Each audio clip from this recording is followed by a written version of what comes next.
Hey, so for my second video, I'm going to be going over my top 10 favorite movies of all time. I just looked over my Facebook post from a couple years ago when I made the post, and it's kind of reshuffled a little bit since then, but the list overall remains the same.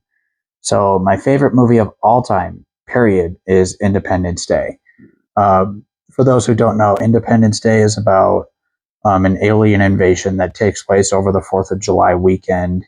It features an ensemble cast consisting of Will Smith, Bill Pullman, and Jeff Goldblum, and a few other actors that I don't know the names of, but really famous cast. Um, there are several things I love about this movie. First of all, I love the patriotic theme of killing the aliens or fighting them over the 4th of July weekend. I love that patriotic theme that it gets going. It really just makes me, I cry almost every time I watch the movie. Also, the visual design for the alien spaceships and the aliens themselves are just masterfully done. Probably among the best extraterrestrial designs in a movie that I've ever seen in my life. And I think the acting is just top notch stuff from all three of the main cast. Bill Pullman playing the president of the United States. He's the best actor I've ever seen play the president of the U.S. Jeff Goldblum, as typical as it is in his movies, he plays a scientist who uncovers what the enemy or aliens or whatever is trying to do. And he also comes up with a solution for defeating them. Will Smith does a great job playing a Marine fighter pilot captain who wants to join NASA.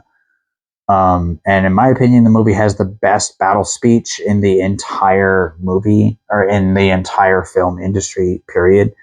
Man, when he says, "Today we celebrate our Independence Day," oh man, that just almost never ceases to give me goosebumps when I watch that battle speech.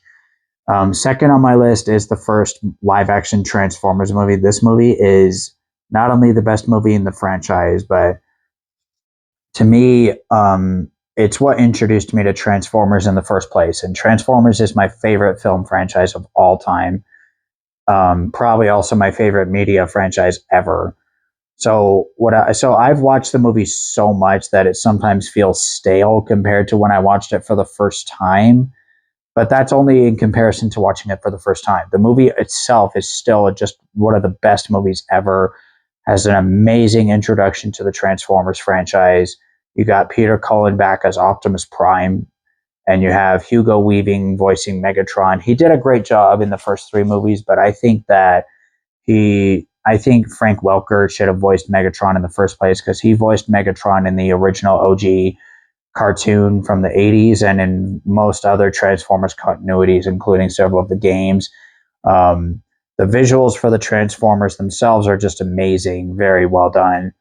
It does have some things that I don't think need to be in there. Namely, it has crude or inappropriate humor that I try to get over, I try to skip over, or just not pay attention to when it comes on, because that's just so unnecessary. We're like, really, I don't need to hear that. I don't need to see that. Come on, what are we doing here? Um, it blends three very well crafted stories together: the military getting attacked by the Decepticon Blackout at the very beginning, and then they're assaulted again by his minion Scorponok at a small town, and then they escape and they're brought up to speed. Um, uh, Josh Duhamel, I think I hope I didn't butcher that last name, but he's like the main military soldier in the movie. And you also have Shia LaBeouf, who plays Sam Witwicky, who purchases a car for the first time, and it just happens to be the Autobot scout Bumblebee. And Bumblebee takes Sam like as his guardian. You know, Bumblebee protects Sam from Decepticon's barricade and frenzy for a few minutes in the movie, and then you have the third story where the U.S. government and several signals analysis people are trying to figure out how and why there was a signal in Qatar that hacked into the most secure um, network in the world in 10 seconds. When, according to the main actress who plays the analyst who discovered it, it would take a supercomputer 2 decades to do what the Decepticon signal did in 10 seconds. So she knew that it was alien and that it wasn't human. Something clearly wasn't right. And she does a great job of putting all the pieces together, even though she turns to a hacker. Hold on, I'm about to sneeze, I think. I hate it when I'm about to sneeze and I don't. Anyway, and the battle sequences are excellent. They're a little hard to follow because Michael Bay is kind of known for not having action sequences that are hard to follow, but they're really good. Now, in my opinion, almost all the Transformers movies have missed opportunities here and there, like storylines they could have gone with, or characters they could have used, or objects that could have been revealed to be this or that, but a lot of those were unused, and that's annoying. So that there were missed opportunities throughout the franchise. Excuse me, and that was pretty disappointing. Third movie on my list is Star Wars: Revenge of the Sith. I love Star Wars. My big brother is a big Star Wars fan. Um, I hate the sequels because they rely way too much on nostalgia and they just don't really do anything new other than good visuals, but it has so many plot holes that are kind of explained in expanded media, but I don't really do that. I don't like that very much sometimes. Um, what I love about the Star Wars prequel era of the timeline is that it shows the Jedi when they're at the height of their power. You have the Sith plotting their revenge, which is why the third movie is called Revenge of the Sith. The acting is a bit cheesy, but I overlook little flaws like that if I like a movie enough. To me, the Revenge of the Sith is not only the best Star Wars movie, but it's one of the most important points story wise in the Star Wars timeline. You have the fall of Anakin Skywalker to Darth Vader. You have the fall of the Republic and the transition to the Empire. You have the destruction of the Jedi and the rise of the Sith. And man, Ian McDiarmid as Palpatine is probably one of the best performances in the prequel era. And I know a lot of people didn't like Hayden Christensen as Anakin Skywalker, Darth Vader in the prequels, but I think he did awesome. You know, his acting is cheesy, but again, I'm willing to overlook that if the movie is good enough, in my opinion. And man, that duel on Mustafar between Obi-Wan and Anakin is top notch. It's the best duel in Star Wars. The fact that it's on a lava world, in my opinion, symbolizes the hatred that Anakin has, the rage, the dark side, and in the video game, the mission where you play as Obi-Wan dueling Anakin is called A Friendship in Flames. And to me, that is perfectly fitting of Anakin and Obi-Wan's friendship being destroyed because of Anakin's turn to the dark side. And John Williams' score in that movie is probably one of the best in the whole saga. John Williams himself is the best movie composer of all time. He's composed all the Star Wars films, but Revenge of the Sith and several other scores in the prequels are just one of the best in the franchise. And man, that ending where Anakin gets the suit on and you hear Darth Vader's breathing for the first time. Oh, that stuff is so good. Number 4 on my list, I've got the 4 Avengers movies. I can't really pick one because they're all good in their own sense. The weakest one of the bunch, in my opinion, is Age of Ultron, just because the humor in that movie is the cheesiest. It's not really genuine. The first Avengers, in my opinion, is one of the best superhero movies of all time because at the time it came out in 2012, it was unprecedented for having even having even 2 heroes in the same movie together. But to bring together Thor, Iron Man, Hulk, and Captain America, man, that was so unprecedented. And the score for that movie, it perfectly captures the brilliance of the need to bring all these heroes together to defeat Loki. Um, um, and then you have Age of Ultron. Ultron's a classic Marvel villain.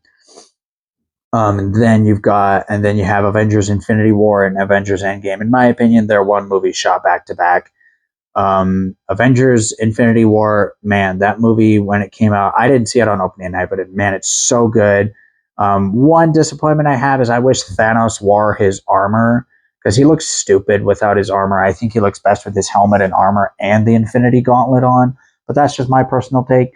And then you have Avengers Endgame. It perfectly pays off basically every story in the MCU up to that point, and then and then finally you have epic final battle with Thanos and his army.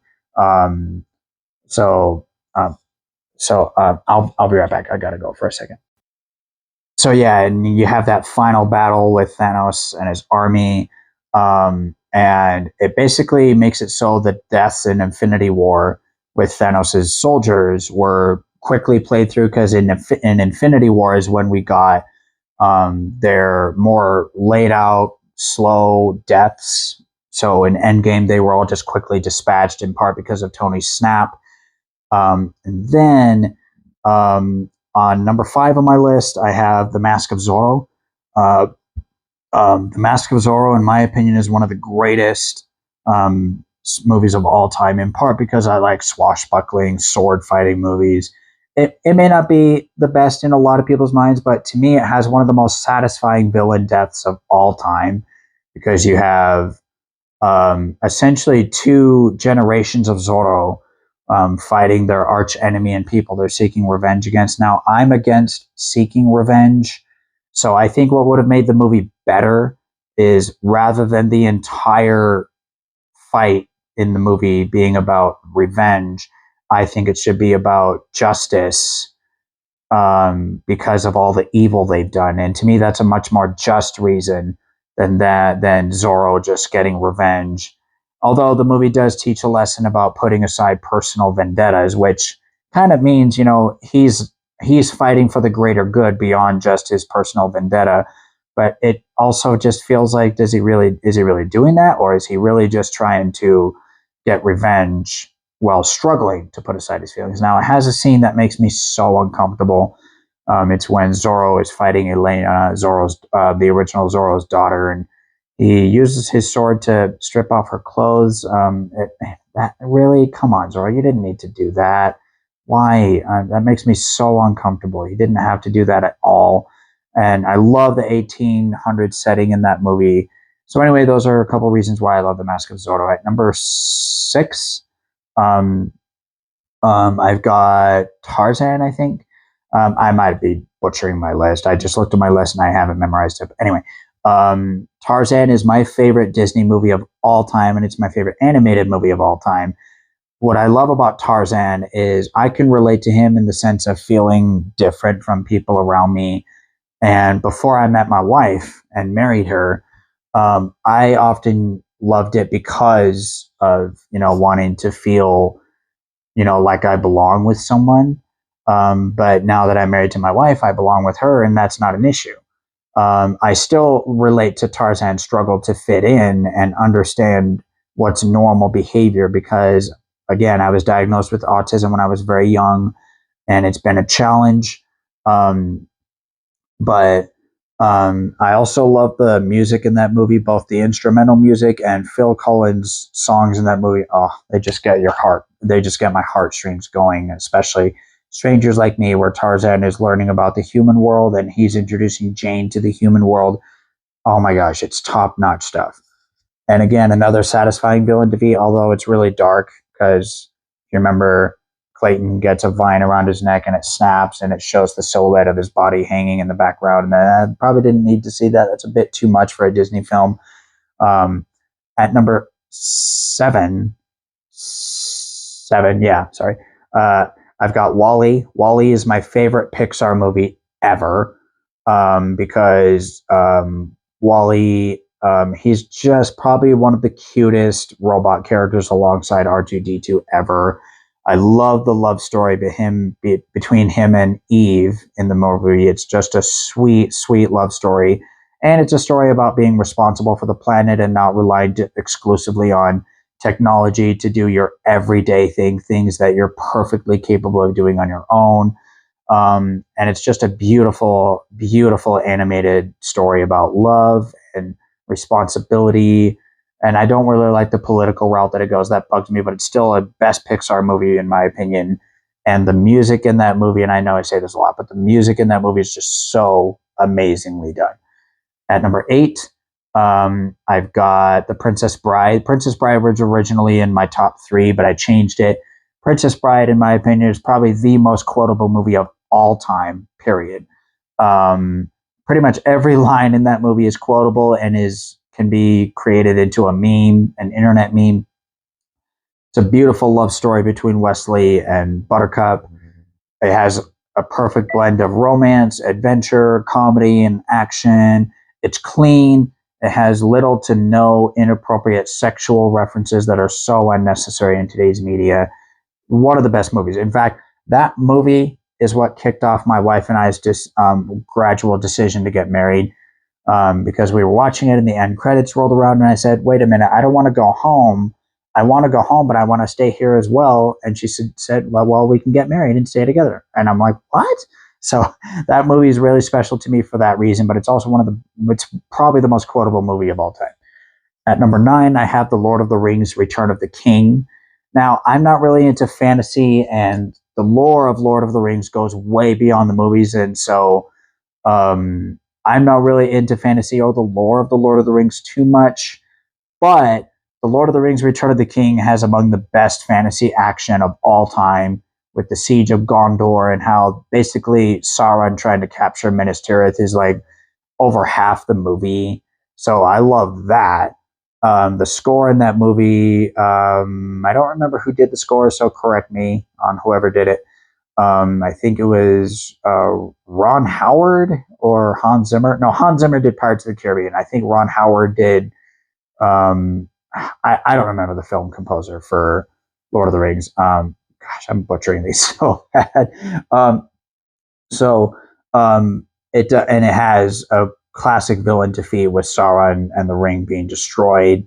And then you have the emotional ending where Aragorn is made the king of Gondor. The hobbits return to the Shire. And one difference between the book and the movie is in the book, Saruman the wizard has taken over the Shire, and then the hobbits defeat him and kill him.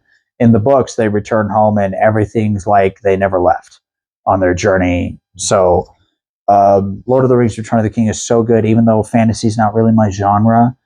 And then finally, at number 10, I've got Godzilla King of the Monsters, from the Monsterverse, released in 2019 by Legendary Pictures.